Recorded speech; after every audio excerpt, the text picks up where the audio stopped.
Getting visuals of French President Emmanuel Macron, who's just arrived in the national capital. Live visuals coming in as he's landed in the national capital. There you see Emmanuel Macron. You'd have one of the union ministers, of course, receiving him at the airport. And he would be, I believe, headed straight to the Bharat Mandapam for the G20 Summit Day 1.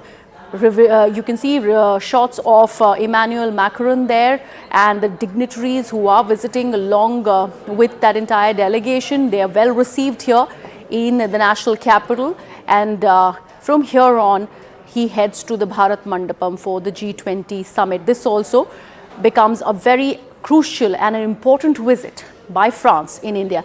Yes, Arunama, the point that you were making. Please go ahead. So I was just telling you that, Rishi Sunak, he's referred often as son-in-law of India. Akshara Murthy, we all know, comes from a very illustrious background. He has spent time in Delhi, he has spent time in Bengaluru. He knows the sentiments perhaps here, and he's flaunting his credentials. He calls himself a proud Hindu. In that backdrop, he has touched the right chords when he was asked about Khalistani separatism. Things between India and United Kingdom really hit a low spot when the Indian High Commission building was defaced, the window pane shattered, post which we saw that outside the United Kingdom High Commissioner's residence, security barricades were removed, and it looked like the situation was very tense. From there on till now, some ground has been recovered. National Investigation Agency has managed to go to London, speak to the local authorities there, gather some evidence and come back. And now for Sunak to say that, this is what we feel about the Khalistani separatists, not really antagonizing India in any way. So he's ticked all the right boxes. And if you see even the opposition, Abhishek Manu Singhvi in fact tweeted out to say that what Sunak has said must be played out to Justin Trudeau as well. Because these are two countries where Khalistanis have been really on the upsurge, and Justin Trudeau's government's reaction to the Khalistani supporters there in Canada has been criticized. So today when Sunak makes all the right noises, that comparison is being drawn. Of course, there is problem in Australia as well. There's a problem in Germany. There is problem in other parts of Europe as well. But if majorly Canada and United Kingdom cooperate with India and take into account India's concerns about how Khalistani separatists, India alleges they are backed by ISI, how they are being given a platform, if that concern is taken care of by UK and then subsequently by Canada, India will have a huge, appreciation for that kind of an effort if it comes through. Right, Arunama, thank you so much for that. Abhishek, coming to you, we were talking about the free trade agreement, and of course, UK Prime Minister Rishi Sunak has in fact underlined how important this is to, fall through so that the entire deepening of relationship between India and UK really happens. And that's why it becomes really important. We do know how this conversation has been in the works since January 2021. Do we see that closing of deal, this G20 summit?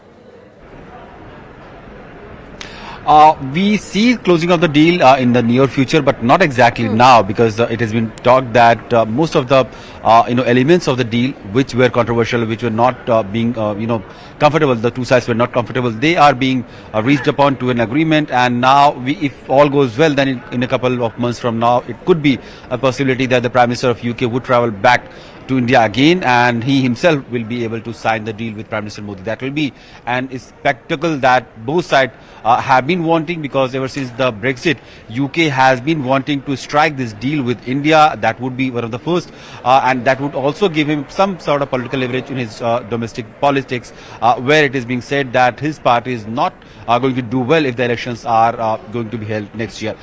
The same is also for India, because India is also trying to emerge as a major economic powerhouse and major trade partner for UK as well. So in that context, if the trade deal happens, if the free movement of goods and services starts happening between the two sides, it will benefit both the countries. The deal is clearly struck between some of the commodities like wine and whiskey that you mentioned, and also some of the service sector like law, where India is not very keen to allowing US lawyers practice in India, and something like that. And mobility is another issue where UK is trying to restrict number of young professionals that it would allow to work in UK. And recently we had seen some temporary arrangement happening between the two sides, where the two sides agreed that about 3,000 young professionals would be allowed to work in each other's country on a yearly basis.